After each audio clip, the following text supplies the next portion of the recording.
तरुण भारत नागपूर दिनांक 15 ऑगस्ट 2022. दिल्ली दिनांक. स्मृती पहिल्या स्वातंत्र्य दिनाच्या. लेखक रवींद्र दाणी. खुली हवा में ज़रा सांस तो लेने दो, कौन जाने कितने दिन रहेगी यह आज़ादी.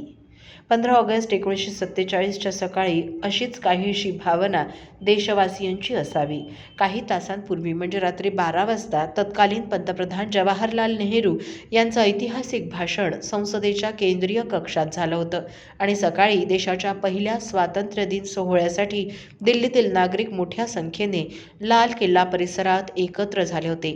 देशाला स्वातंत्र्य तर मिळालंय, पण हे स्वातंत्र्य किती टिकणार, कसं टिकणार असे प्रश्न घेऊन ती सकाळ उगवली होती.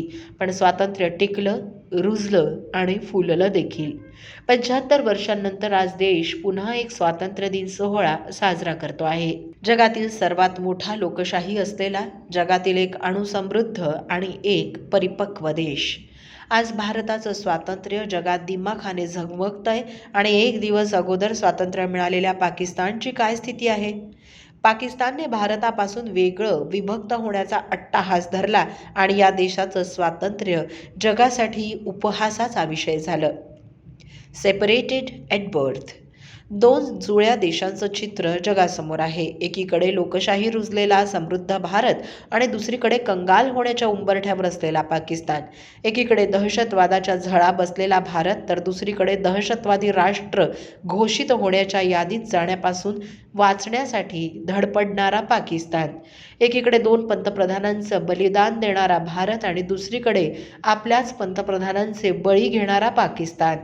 एकीकडे देशाच्या सीमा सुरक्षित ठेवणारे भारताचं अतुलनीय सशस्त्र दल तर दुसरीकडे आपलीच सरकार उलथवण्यात भूमिका बजावणारी रावळपिंडीतील कुख्यात 101 ब्रिगेड.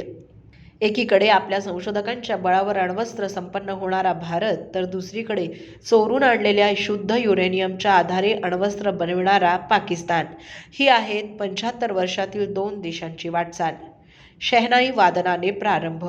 15 ऑगस्ट 1947च्या पहिल्या स्वातंत्र्य सोहळ्याचा प्रारंभ प्रसिद्ध शहनाई वादक बिस्मिल्ला खान यांच्या शहनाई वादनाने व्हावा अशी इच्छा पंतप्रधान जवाहरलाल नेहरू यांनी व्यक्त केल्यावर खान साहेबांचा शोध सुरू झाला. सायंकाळी त्यांचा ठाव ठिकाणा गवसल्यावर त्यांना 15 तारखेला सकाळी शहनाई वादनाचं निमंत्रण देण्यात आलं. त्यांनी ते स्वीकारलं आणि अशा प्रकारे पहिल्या स्वातंत्र्य दिन सोहळ्याचा प्रारंभ बिस्मिल्ला खान यांच्या शहनाई वादनाने झाला. 15 ऑगस्टची वृत्तपत्र. राजधानीतून प्रसिद्ध होणाऱ्या वृत्तपत्रांनी वेगवेगळे मथळे देत स्वातंत्र्याचं वृत्त दिलं होतं. हिंदुस्थान टाइम्स या प्रमुख वृत्तपत्राचा मथळा होता, India independent, British rule ends. पहिल्या पृष्ठावर घटना समितीचे अध्यक्ष डॉक्टर राजेंद्र प्रसाद, पंतप्रधान जवाहरलाल नेहरू आणि भारताचे गव्हर्नर जनरल माउंटबॅटन या तिघांचं एकत्रित छायाचित्र प्रसिद्ध करण्यात आलं होतं. ब्रिटनचे पंतप्रधान ॲटली यांनी नेहरू यांना पाठवलेल्या अभिनंदन संदेशाची बातमीही हिंदुस्थान टाइम्सने प्रसिद्ध केली होती. ॲटली यांनी भारतातील वृत्तपत्रांची विशेष प्रशंसा केली होती, तर टाइम्स ऑफ इंडियाने बर्थ ऑफ इंडियाज फ्रीडम असा मथळा देत पहिल्या मंत्रिमंडळाची यादी प्रसिद्ध केली होती. यात Pandit Jawaharlal नेहरूंसह Vallabhbhai Patel, doctor Rajendra Prasad, Jagjivan Ram, Maulana Abul Kalam Azad, doctor Babasaheb Ambedkar, John Mathai, राजकुमारी अमृत कौर, डॉक्टर श्यामाप्रसाद मुखर्जी, NV गाडगीळ, रफी अहमद किदवई यांचा समावेश होता. 15 ऑगस्ट रोजी नवी दिल्लीहून प्रकाशित होत असलेल्या वृत्तपत्रांमध्ये दिसलेली एक महत्त्वाची बाब म्हणजे काही वृत्तपत्रांनी पाकिस्तानातून येणाऱ्या निर्वासितांच्या मदतीसाठी केलेलं आवाहन. स्वातंत्र्यासोबतच काही भागात होत असलेल्या हिंसाचाराच्या बातम्याही प्रसिद्ध झाल्या होत्या. जगाकडून नोंद. जगातील प्रमुख वृत्तपत्रांनी भारताच्या स्वातंत्र्याचं वृत्त आपापल्या पद्धतीने दिलं होतं. शिकागो डेली ट्रिब्यूनने भारताच्या स्वातंत्र्याचं वृत्त देताना नव्या भारताचा उल्लेख हिंदू इंडिया असा केला होता, तर द न्यूयॉर्क टाइम्सने India and Pakistan became nations, clashes continues असं वृत्त पहिल्या पानावर दिलं होतं.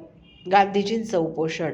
विशेष म्हणजे नवी दिल्लीत हा स्वातंत्र्य सोहळा होत असताना या स्वातंत्र्य लढ्यात महत्त्वाची भूमिका बजावणारे राष्ट्रपिता महात्मा गांधी नव्या देशाच्या राजधानीत नव्हते.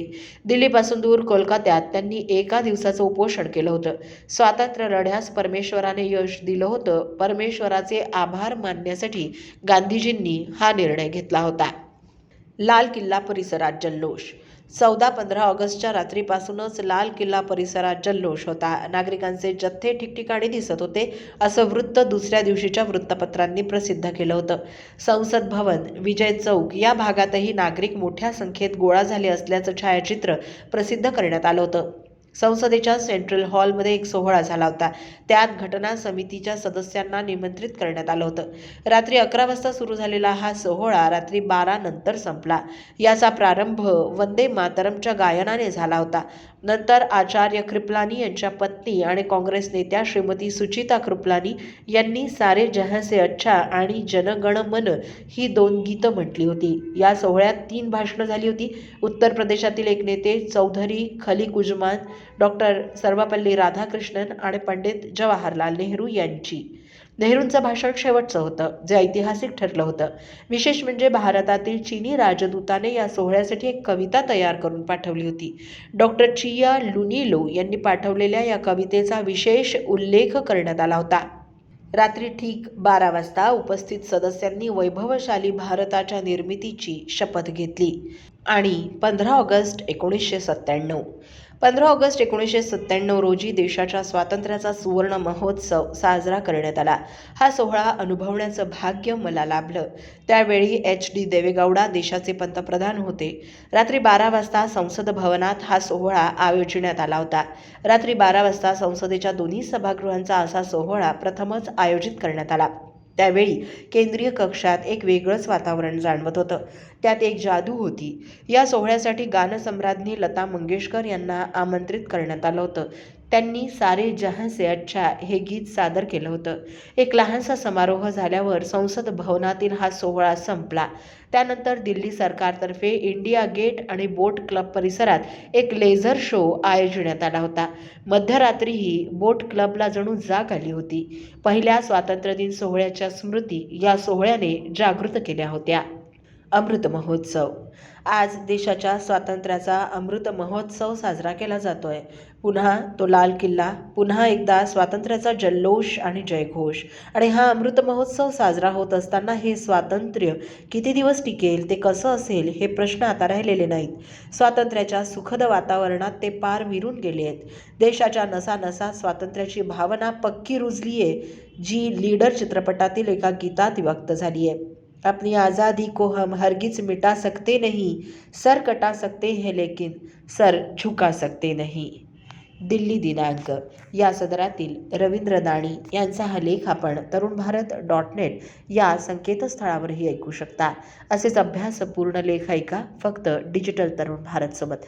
त्यासाठी आमच्या YouTube चॅनलला लगेच सबस्क्राईब करा, लाईक करा, शेअरही नक्की करा. धन्यवाद.